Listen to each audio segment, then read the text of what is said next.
My dear brothers and sisters, I take this opportunity to welcome all of you into this session. And I want to say thank you very much for your time and privilege, and especially for you who is actually tuning in for the first time. I want to say thank you very much for taking your time to actually watch this video. Now, today I am actually privileged to share with you one of the greatest messages that the prophet of the church actually shared some years back. And this was the time when he was still the apostle of the Lord. And he shared one of the greatest messages at a time on how we need to put our houses in order. And we realize that this talk that the president, that is the prophet, President Russell M. Nelson, gave, this is actually a talk that has more significance today, even right now to our time today. It has more significance in our time today. And this is a talk that was given about 9 years ago. And this is a talk that still has significance today. And without wasting time, please join me so that we can listen to this wonderful message. Please welcome. Years ago, when Sister Nelson and I had several teenaged daughters, we took our family on a vacation far away from telephones and boyfriends. We went on a raft trip down the Colorado River through the Grand Canyon. As we started our journey, we had no idea how dangerous this trip could be. The first day was beautiful. But on the second day, when we approached Horn Creek Rapids and saw that precipitous drop ahead, I was terrified. Floating on a rubber raft, our precious family was about to plunge over a waterfall. Instinctively, I put one arm around my wife and the other around our youngest daughter. To protect them, I tried to hold them close to me. But as we reached the precipice, the bended raft became a giant sling and shot me into the air. I landed into the roiling rapids of the river. I had a hard time coming up. Each time I tried to find air, I hit the underside of the raft. My family couldn't see me, but I could hear them shouting, "Daddy, where's Daddy?" I finally found the side of the raft and rose to the surface. The family pulled my nearly drowned body out of the water. We were thankful to be safely reunited. The next several days were pleasant and delightful. Then came the last day when we were to go over Lava Falls, known as the most dangerous drop of the journey. When I saw what was ahead, I immediately asked to beach the raft and hold an emergency family council meeting, knowing that if we were to survive this experience, we needed to plan carefully. I reasoned with our family. No matter what happens, the rubber raft will remain on top of the water. If we cling with all our might to ropes secured to the raft, we can make it. Even if the raft should capsize, we will be all right if we hang tightly to the ropes. I turned to our little 7-year-old daughter and said, "All of the others will cling to a rope, but you will need to hold on to your daddy. Sit behind me, put your arms around me, and hold me tightly while I hold the rope." That we did. We crossed those steep, rough rapids, hanging on for dear life, and all of us made it safely. Brothers and sisters, I nearly lost my life learning a lesson that I now give to you. As we go through life, even through very rough waters, a father's instinctive impulse to cling tightly to his wife or to his children may not be the best way to accomplish his objective. Instead, if he will lovingly cling to the Savior and the iron rod of the gospel, his family will want to cling to him and to the Savior. This lesson is surely not limited to fathers. regardless of gender, marital status, or age, individuals can choose to link themselves directly to the Savior, hold fast to the rod of His truth, and lead by the light of that truth. By so doing, they become examples of righteousness to whom others will want to cling. With the Lord, families are essential.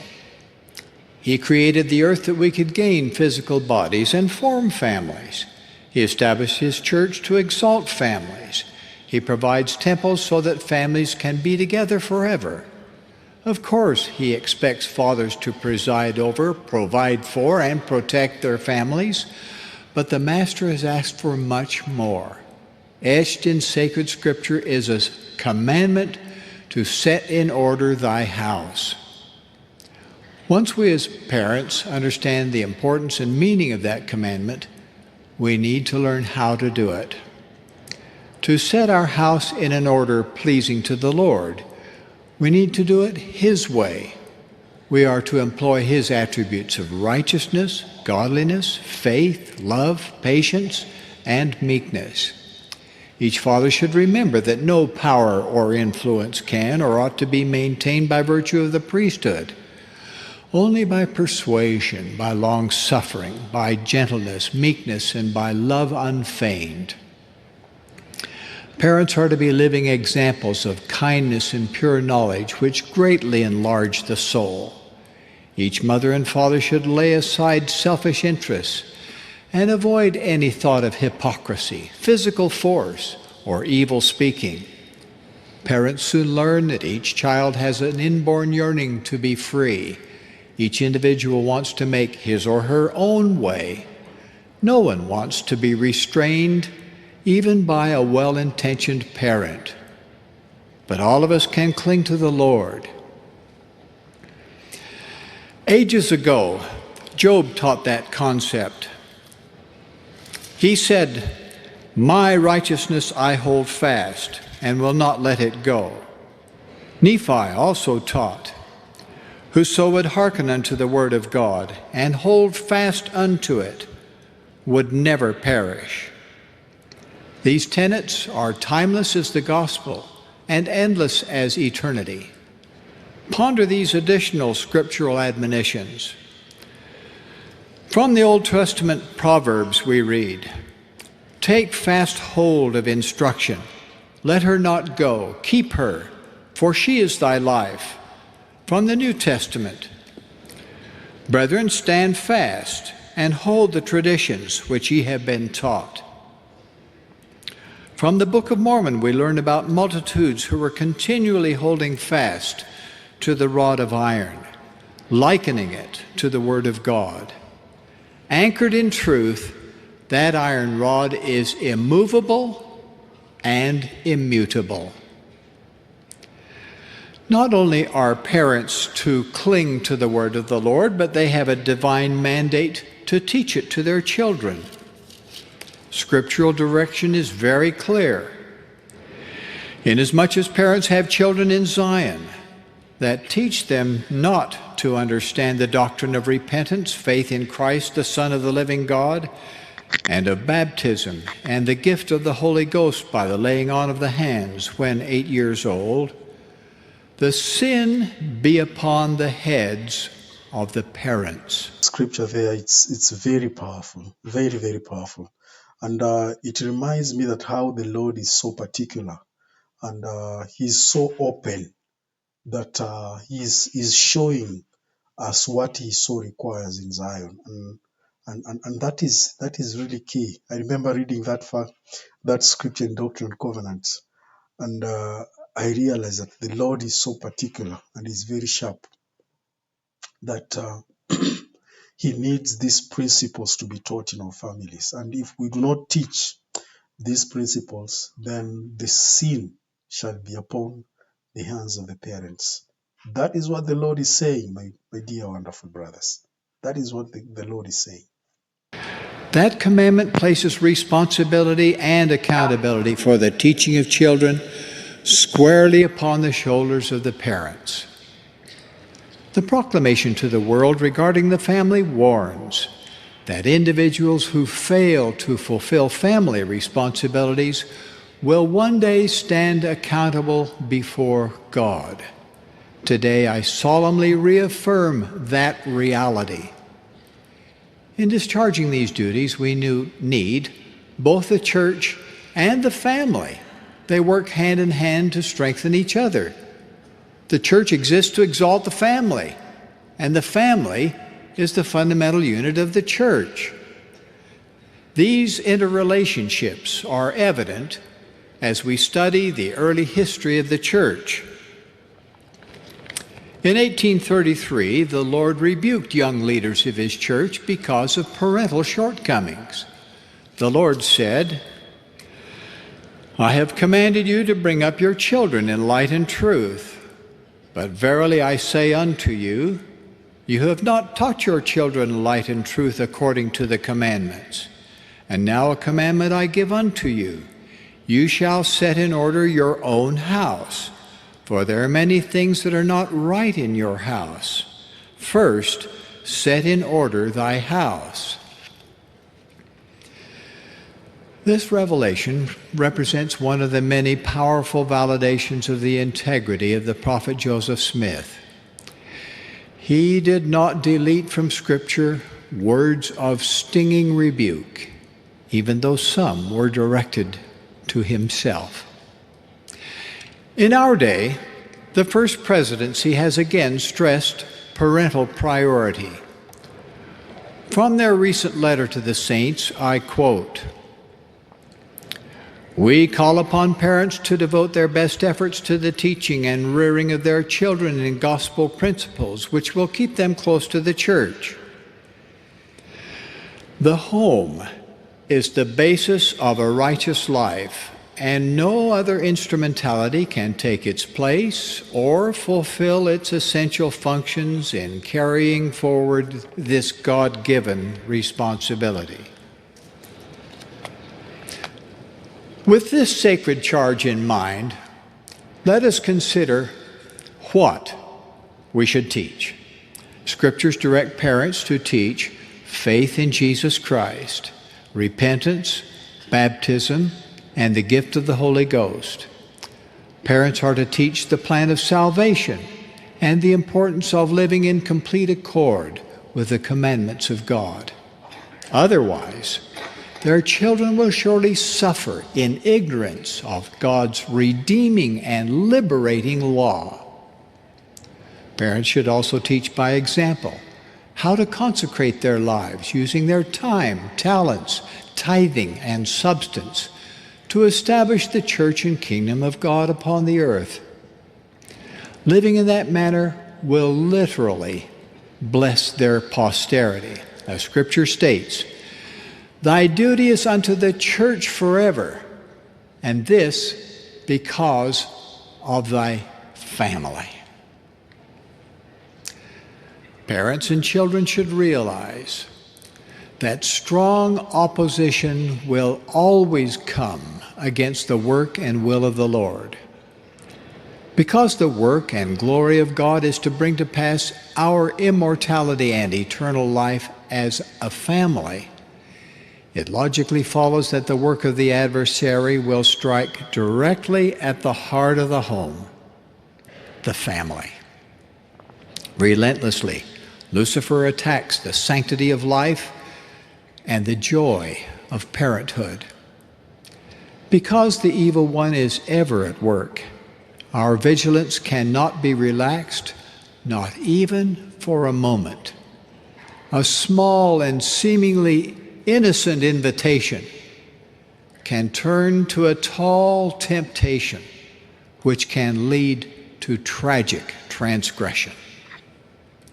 Night and day, at home or away, we must shun sin and hold fast that which is good.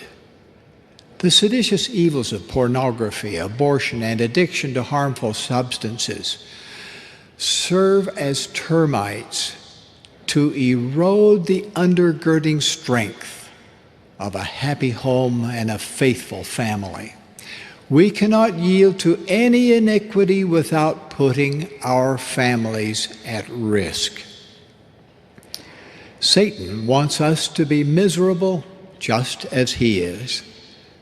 He would animate our carnal appetites, entice us to live in spiritual darkness and doubt the reality of life after death. The Apostle Paul observed, "If in this life only we have hope in Christ, we are of all men most miserable."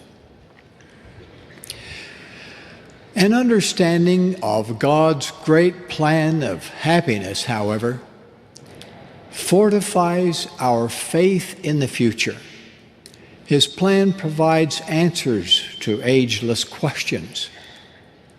Are all our sympathies and love for each other only temporary, to be lost in death? I like how he's quoting the Apostle Paul there, that if without Christ, then it means life is meaningless, and everything that we've fought for, everything that we've believed in, it is all in vain. So in other words, life will be meaningless.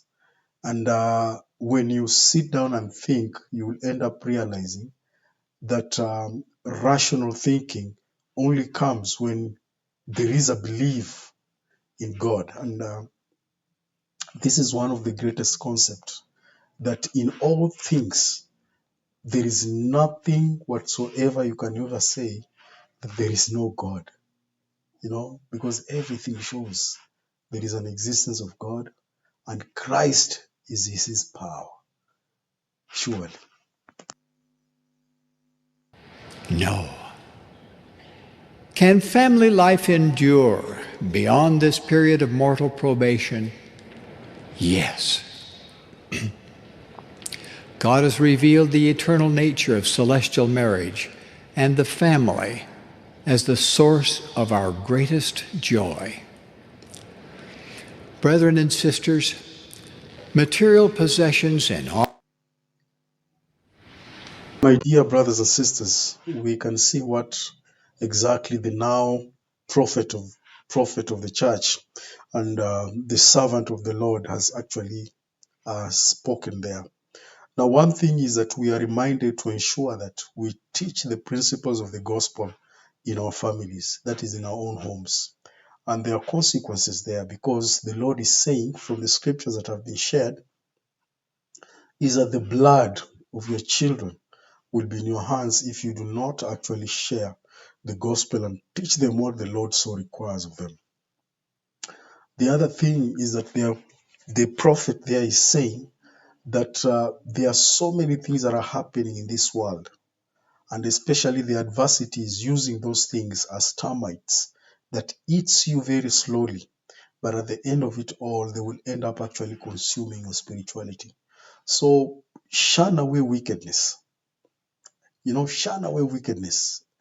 Run away from it the way Joseph ran away from it. Run away from it. Do not entertain it. And this is what the prophet is actually saying here. And he says that material wealth sometimes can be very detrimental to our very own spiritual walk with the Lord. And that is why we should be very careful that we do not worship the material wealth. But all we need to do is that even if we are being blessed, is that we should dedicate everything unto the Lord and follow the principles that so Heavenly Father requires of us. And one greater thing, a lesson that I'm taking with me, is that I need to put my house in order. That is what the Lord actually admonished the saints during those days. And He's also speaking to us today that we need to put our houses in order, because there are a lot of things happening. The only thing that you can give it to your children and let them hold on to, it is what you teach them in the home. Teach them the right principles, and they will govern themselves. Otherwise, thank you very much. God bless you. And I'm looking forward again to see you in the next video.